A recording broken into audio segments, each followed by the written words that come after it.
Hi everyone, it's Janine here, and in today's video we are going to be learning how to solve homogeneous linear systems of differential equations for the case of distinct real roots. So these are the steps that we'll be performing when we're solving this kind of problem. So in our first step, we need to write our system in matrix form. In step 2, we need to find our eigenvalues, lambda 1 and lambda 2. And we'll do this by taking the determinant of the matrix A minus lambda I and setting it equal to 0 and solving for our lambdas. And in step 3, we'll find our corresponding eigenvectors k1 and k2. And in step 4, we obtain our general solution. X is equal to c1 k1 times e to the lambda 1 times t plus c2 k2 times e to the lambda 2 times t. So let's go ahead and take a look at this example here. So we have dx dt is equal to x plus 2y, and dy dt is equal to 4x plus 3y. So as our first step, let's go ahead and start out by writing our system in matrix form.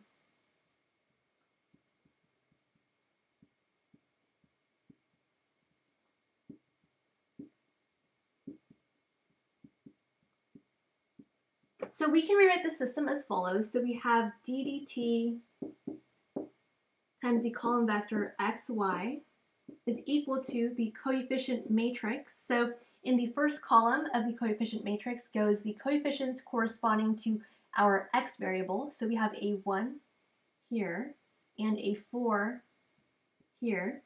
And in the second column goes the coefficients corresponding to our y variable. So we have a 2 here and a 3 here. And this is multiplied by the column vector x, y. We can rewrite this left-hand side as x prime. And then we have our coefficient matrix. So we have 1, 4, 2, 3. And then we can rewrite this column vector as x. And so we can see from here that this is the coefficient matrix A. So we have the coefficient matrix A equal to the following. So we have 1, 4, 2, 3. Okay, so in our next step, we need to find our eigenvalues lambda 1 and lambda 2.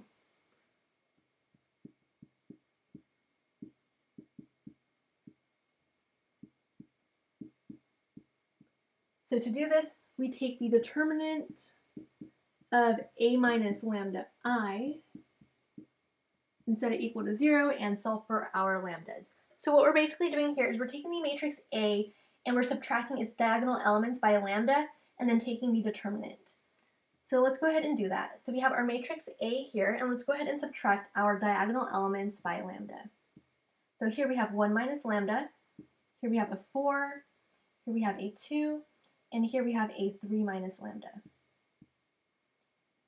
So what we're going to do next is we are going to multiply the elements of our major diagonal. So we have a 1 minus lambda and a 3 minus lambda.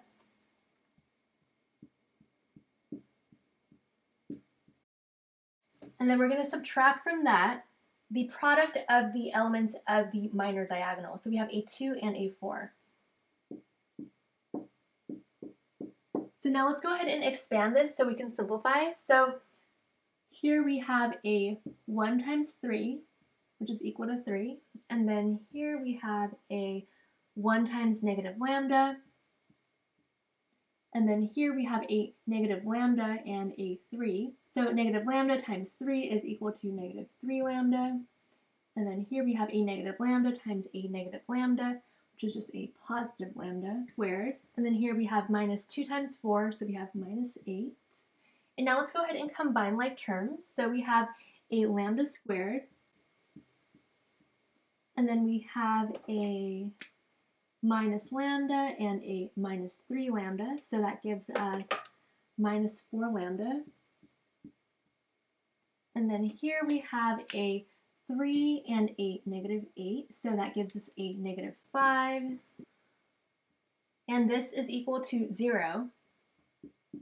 And so this factors out to lambda minus 5 times lambda plus 1 is equal to 0. And so we have lambda is equal to 5 and lambda is equal to negative 1, and these are our two eigenvalues. So in our next step, what we need to do is find our corresponding eigenvectors.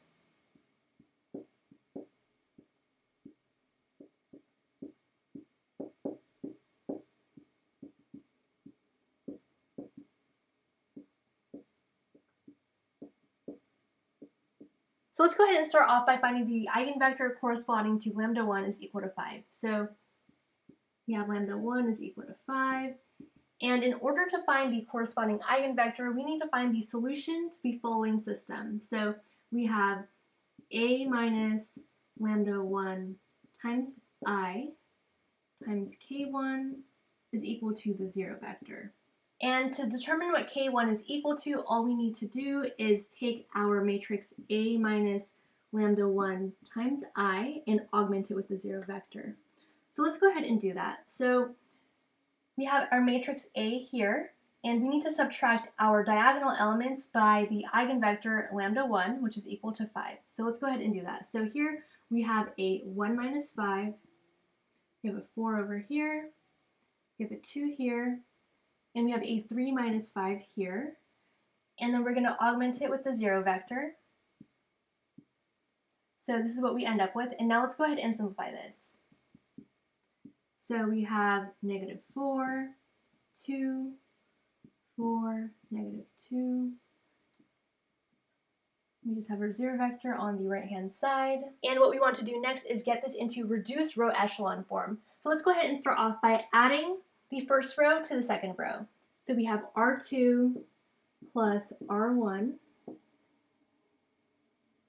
So we get negative 4, 2, 0. And then we have 0, 0, 0. And the next thing that we want to do is multiply row 1 by negative 1/4. So we have 1, negative 1/2, and 0. We have zeros on the bottom. And so this first column here are the coefficients corresponding to the variable k1, and these are the coefficients corresponding to k2. And so we can see here that we have a pivot at this point, and here we don't have a pivot, so therefore k2 is a free variable.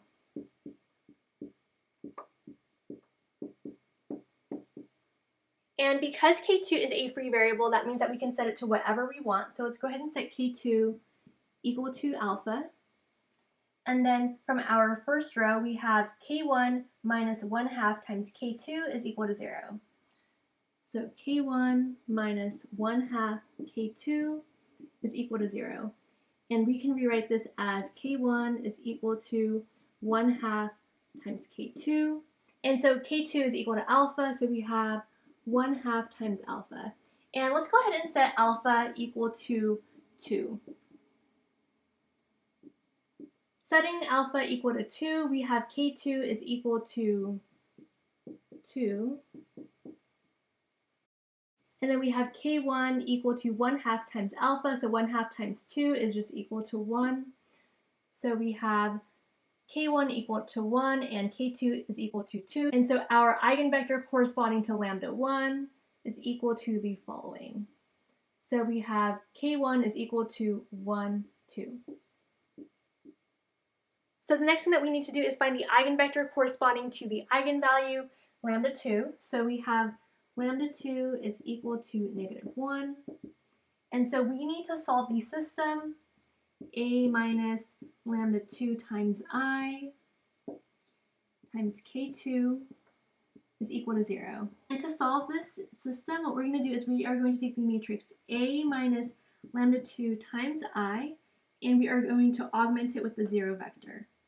And so basically what we're doing is we're taking the matrix A and subtracting its diagonal elements by lambda 2 and then augmenting that matrix by the 0 vector. So we have our matrix A here. So let's go ahead and subtract its diagonal elements by lambda 2. So we have 1 minus negative 1, 4, 2, and then we have 3 minus negative 1.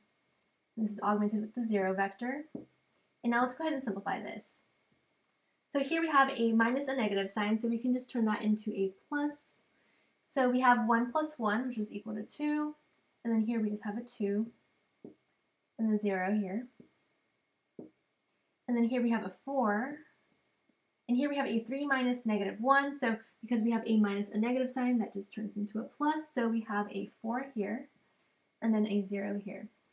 And next, let's go ahead and take row 2 and subtract from that 2 times row 1. So we have 2, 2, 0, and then we have 0, 0, 0. And then next, let's go ahead and multiply row 1 by 1/2. So we have 1, 1, 0, 0, 0, 0.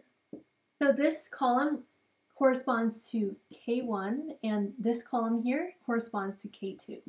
And we can see there is a pivot in the K1 column, but there is no pivot in the K2 column. So this means that K2 is a free variable. So this means that we can set K2 to whatever we want. So let's go ahead and set K2 equal to alpha. So we know from our first row that K1 plus K2 is equal to 0. So we have K1 plus K2 is equal to 0. And rearranging this, we can rewrite this as K1 is equal to negative K2, and negative K2 is just equal to negative alpha. And let's go ahead and set alpha equal to 1. So this means that K2 is equal to 1, and K1 is equal to negative alpha, so K1 is equal to negative 1. So for our second eigenvector, we have K2 is equal to negative 1, 1. So now that we've found our eigenvalues and corresponding eigenvectors, all we need to do is plug them into our equation here to get our general solution. So we have x is equal to C1, K1, so K1 is equal to the column vector 1, 2, and then times e to the lambda 1 times t. So we have e to the lambda 1, which is equal to 5, and then times t. And then plus C2 times K2, so K2 is equal to negative 1, 1,